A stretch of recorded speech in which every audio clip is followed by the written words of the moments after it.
What's up? All right, welcome to Overpromised, our bonus podcast, Fox Sports Radio. What up, Covino Rich, Monday through Friday on FSR, 2 to 4 out here on the west side, 5 to 7 on the east coast. Search Covino and Rich wherever you stream your podcast. But welcome to the show where we talk about all the things we didn't have time for throughout the week, but stuff we wanted to get to. Or there's some dumb shit that I feel is better visually. So, hey, let's do it on the YouTube page for Fox Sports Radio. Let the wild rumpus start, as they said in your favorite book. Last book I read, Where the Wild Things Are. So speaking of wild things, Ryan Garcia in the news again. Ooh. We're going to talk about athletes who retired, came back a little bit. We're going to talk about funny sports accessories. Some of them due to injury, which is not funny, but stay with us. Okay. But you know what? I saw that today was the birthday, hello, of a legend. Is it me you're looking for? Is that why you were dancing on the ceiling earlier? I was. Lionel Richie. What a feeling. Who I feel like is such a freaking G. If you watch that documentary about We Are the World, it gave you even more respect for him and what a power player he was. But it reminded me that this old school Lionel Richie is not the one young people know today. So I thought about this. There are certain stars that people are clueless to the history. Well, again, people forget what made them dominant or what actually made them famous because they've lasted long enough to have second life and different careers and they grew old. So you don't remember. I call this the first base coach or third base coach theory, where growing up as a kid, we had the inability to realize that the third base coaches of our favorite teams were actually dominant at one point. You're like, that old guy? That old guy played baseball? No way. Dude, I remember it shocked me as a little boy growing up in New York. Yeah. Wait a minute. You're telling me Davey Johnson, the manager of the Mets, used to play? Exactly. So a lot of young people today have the inability to understand that, hey, Lionel Richie, the judge, you know him as the judge who wears cool jackets on American Idol? Yeah, he was in the Commodores. He ran the 80s. He had hit after hit after hit. Yeah. That dude's a music legend. They're like, the judge, right? Like, yeah, the judge. But wasn't there a story where your girlfriend didn't know Valerie Bertinelli wasn't just a Food Network person? She doesn't know her as the, 80s. I would say she was a pinup girl of sorts, married to Eddie Van Halen one day at a time. Everybody loved Valerie Bertinelli. Look, sometimes my girlfriend's a little younger than me. Yeah. Like, I have a hard time. No Belichick. No Belichick. I have a hard time explaining to her how dominant Shaquille O'Neal was. She just knows him like as the icy hot, funny commentator. Yeah. Obviously, he's gigantic. She knows he played basketball, but she doesn't know how dominant he was. Or when I try to tell her about OJ, she's like, I know the OJ story. I'm like, yeah, but you don't understand. He was the biggest, most loved athlete. Right. But we came up with some other ones that I think perhaps the younger generation might not realize their previous life. And, you said Shaq. Charles Barkley, because he's funny, because he's gone through his chubby ups and downs, I think young people don't realize in his prime, no one was better. He took Michael Jordan to Game 6 and should have been Game 7 on the Suns. In the Sixers days, he was even more trim and, he was an MVP. I think people don't realize that Barkley, because he's a funny broadcaster, and again, he's not in the best shape anymore, he goes up and down.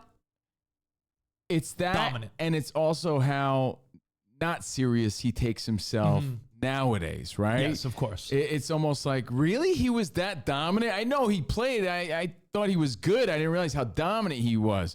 No, he was the man. He still is the man, just a different man who most young people know as a broadcaster.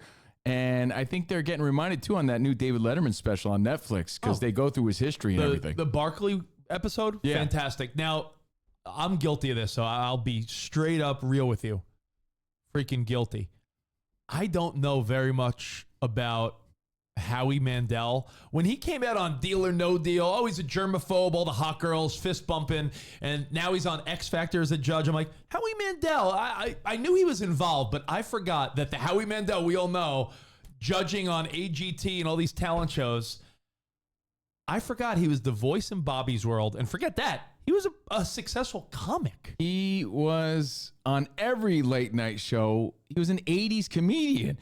I think because he looks so different with the bald head, people get confused. They're like, is that the lead singer of Disturbed? No, that's Howie Mandel. Wait, that's not David Draymond? It's not David Draymond. He just used to have that Jerry curl, and people forget, like, he used to look like Jeff Goldblum back in the day with that hairdo. Yeah. He was a goofy. When I say goofy, Rich, like a really goofy 80s comedian. He used to wear suspenders like Robin Williams. He would stare at the audience and be like, what? Like, he was nothing like the Howie Mandel now. What's funny about that is I think Bobby's World, and I don't even know, was that a little too young for you? No, I remember Bobby's World. Yeah, he was also the voice of Skeeter or Scooter on Muppet Babies. So, yeah, Howie Mandel's got a history. Another one, you may say, nah, Rich, you're full of shit on this one. I don't think. I think he's such just a famous name that I bet you younger people, if you ask like some of the editors at Fox Sports Radio that are 20-something, or, maybe if you got teenage kids, I don't know if they know that Arnold was Mr. Olympia. I think they know he was a famous actor, action hero, politician. I don't know if they realize he was an Austrian guy who came to the United States and was Mr. Olympia. They don't realize how massive and dominant he was in a time of girly men. He was pumping everybody up. I don't think they realize how many lives he lived, how many obstacles he overcame to be the governor and be the legend we know today. Now you just see, they definitely know, I think, a little more about him because he's so mega famous. Terminator, action star. Yes, I don't think younger people recognize that the way he even got there was he was the face of like weightlifting for a generation. Attribute that to longevity, man, you know, and perseverance. The guy dominated everything he was a part of. For me growing up, that was like Ronald Reagan. I knew he was an actor, but I'm like, well, how big of an actor was he? Ronald Reagan? Yeah. The actor? Yeah. I knew he was an actor, but I may have seen him in a cowboy hat a few times in a few movies, but I really didn't know how big of an actor he was because we didn't live it. I love your theory that it's the baseball coach theory growing up, because all the players, whether it's Lou Piniella, Billy Martin, Sparky Anderson, all Lasorda, all these guys that we watched growing up, we had no clue that they existed as players before. And even if we did, we didn't know how dominant they really were because we didn't live it. We just knew them as whatever we saw them as today. Yeah. And you said there was a recent one that I find to be absurd, Rich. Well, it's a story that was hot this week, and luckily no one got hurt. But he's getting a lot of shit for it. Justin Timberlake, who got pulled over for a DWI out in the Hamptons, Long Island. The cop that pulled him over, I'm not saying he tried to pull a, do you know who I am? But apparently there was no name recognition. Like the cop that pulled him over was like, yeah, your ID, please. Justin Timberlake, get in the car. Didn't realize because how old was the cop? Apparently 12? Apparently the cop was fresh out of the academy, 20-something, and was like, yeah, I don't know Timberlake. And you think about it, NSYNC was popular 20-something years ago. He doesn't know that Timberlake. He doesn't know the ramen noodle head Timberlake of NSYNC. So younger people are going to only know Timberlake as the outlaw? Is that what you're telling me? The DWI guy that does solo stuff once in a while. Yeah. That's insane. That just means you're getting old. Yeah, he's a sexy back guy from the 2000s. Oh, so again, people that we forget how dominant they were in their previous life or occupation. We forget what actually made them famous. There you go. We want to add to the list. At Covino and Rich at Fox Sports Radio. Now, a global superstar, unfortunately, fractured his nose, does not need additional surgery, which is good, but he's got to wear that silly mask. And I'm talking about football, soccer superstar Mbappé. I thought it was your dad's Rasputin mask. No, he did rock that for years. But Mbappé has to wear the silly sports mask. And I get it, it's an injury. Not a terrible injury, but, just for safety, Mbappé with that mask just gets us thinking about how... Aren't they calling him MaskBappé or something? I've seen headlines. MaskBappé. That's so stupid. That one's a little different, though. It's a little different than the ones we've seen in the NBA. I was thinking of LeBron when he was on the Heat and he tried to look all like Dark Knight. Yeah. Remember LeBron was like looking all badass? I don't know if he was shooting for that or if that's just what we thought, but I remember that too. And of course, you see the clear ones. I'm the Dark Knight. Jimmy Butler, I believe, wore one. But yeah, the mask. So that brings us to, based on Mbappé, the mask that's sweeping the international soccer circuit. Fun sports accessories. Now, nothing funny about the injuries that may have led to him, but we remember a lot of these. And growing up, I always wondered, and I'll give you the backstory too. I always wondered why John Olerud wore a helmet in the field. He had an aneurysm early on in his life, so it was just aneurysm protection, basically. But he always wore that helmet in the field, but he was the only guy. Oh, yeah. I don't remember any other guy. And it wasn't the ones with the ear flaps. It was like the ones you would get on free helmet day. Yeah, no flap. No I call that the Keith Hernandez. Yeah. Was there a Yankee that you can think of that, like for the Mets and Cardinals, Keith never wore the flap? Well, I mean, in the 80s, a lot of dudes, the flap I don't think was even available all Dave the time, was it? never wore the flap. Yeah, it was just helmet. So John Olerud comes to mind when I think of helmet. But when I think of extra, ultra protective helmets, I think of Eli Manning's bulbous helmet. But I think of the David Wright, may the Schwartz be with you helmet. I mean, that is absurd. I mean, he was coming off getting hit in the head by a pitch. And you remember that did take him out for a while. We're going back, 15 years now, but I remember David Wright, number 5, came back with that monstrosity on his head. And people did get a laugh about it in the New York area because, listen, we love David Wright. It was an injury, but everyone's like, is this guy freaking kidding me? What's that on his head? Like Rick Moranis in Spaceballs. It was giant. And you'll see other pictures where it just looks ridiculous. But again, for protective reasons, I get it. We get it. And that's why we have to adjust our eyes for football season this coming season because, as you know, they're going to be wearing those Guardian caps. Yeah, there's David Wright. Oh, no, that's Rick Moranis. My bad. There you go. And by the way, they're doing a new Spaceballs. You know that, right? With Josh Gad. With Josh Gad. Side note.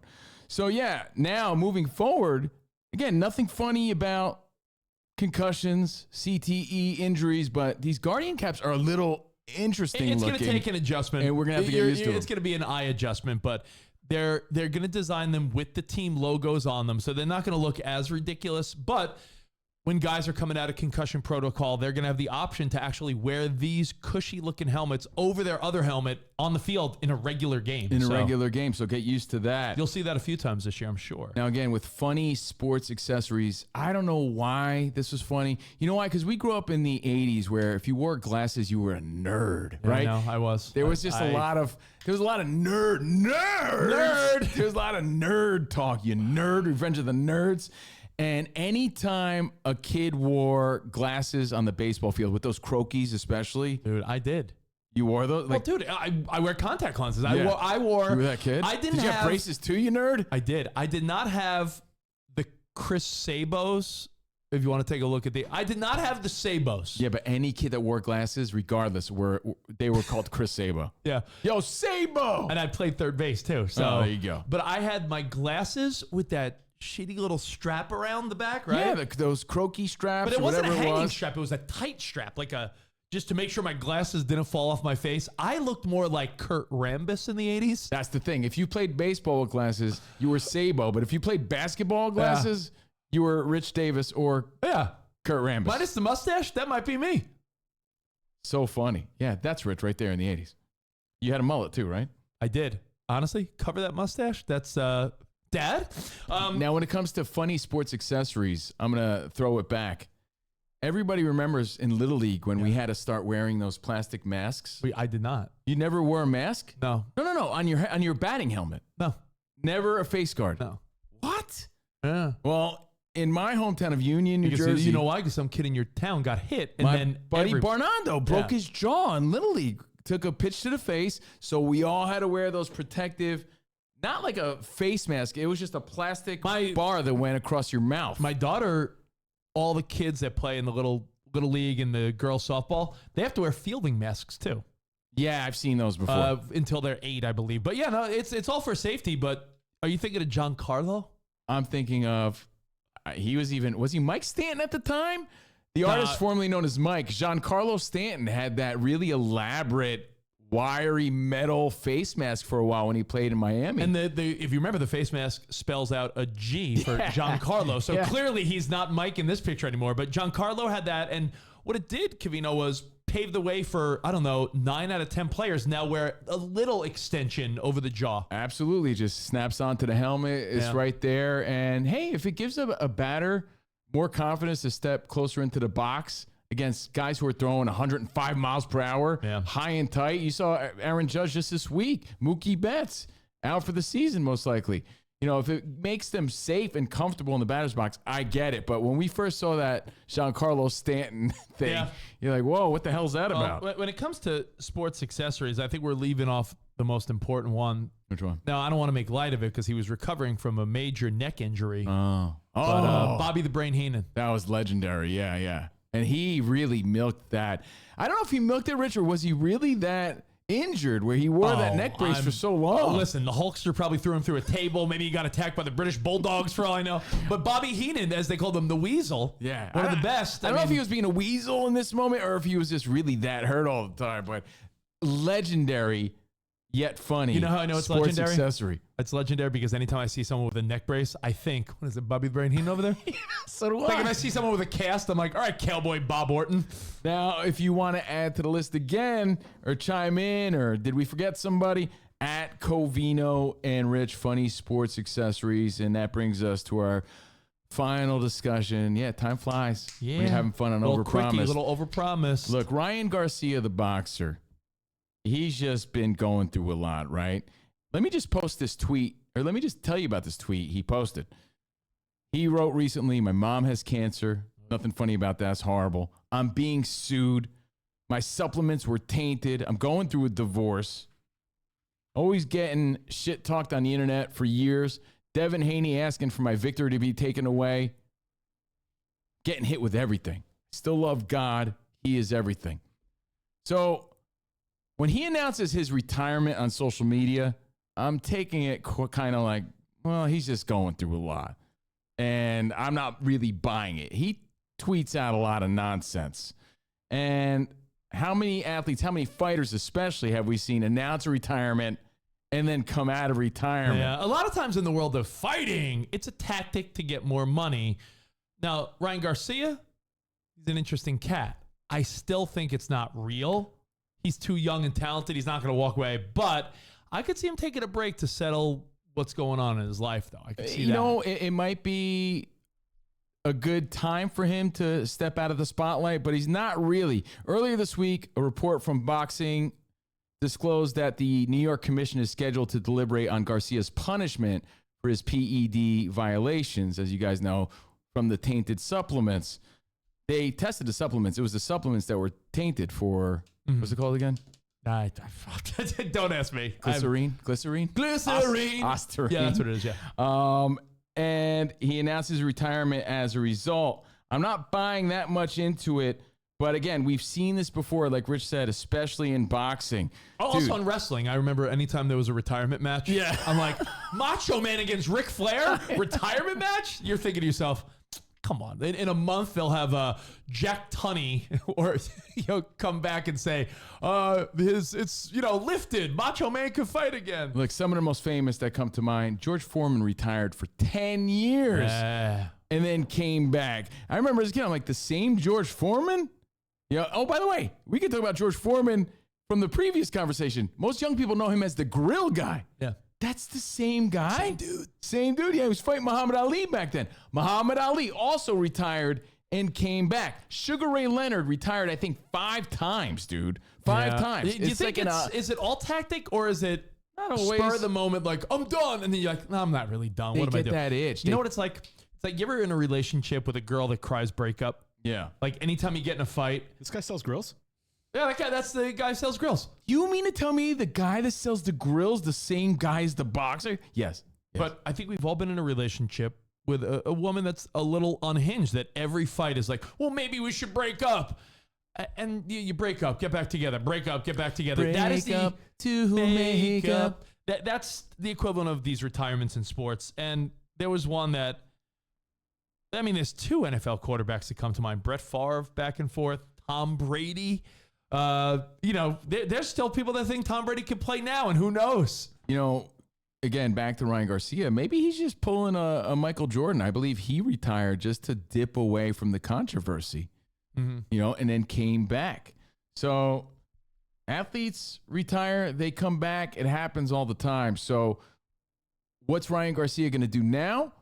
He's saying he's going to dabble in acting and singing. And I advise him not to because De La Hoya tried that and it didn't work out too well. Manny Pacquiao's a great singer. Manny Pacquiao. I would say forget the singing. Ryan Garcia is a handsome young dude, and he is strong. So why not be like some type of young action star? Maybe put out a movie to try to get a deal with Netflix or something. I could see Ryan Garcia with his social media fame doing something in that vein. But I promise you this. He will fight again. He absolutely will fight again. So your thoughts on Ryan Garcia, hit us up at Covino and Rich, at Steve Covino, at Rich Davis, and of course, all of us at Fox Sports Radio. Yeah, buddies. We'll see you guys back tomorrow on FSR. Hopefully. Enjoy your first weekend of summer. Yeah, it's officially summer now. Arrivederci, baby. See you in the Overpromised land. Goodbye.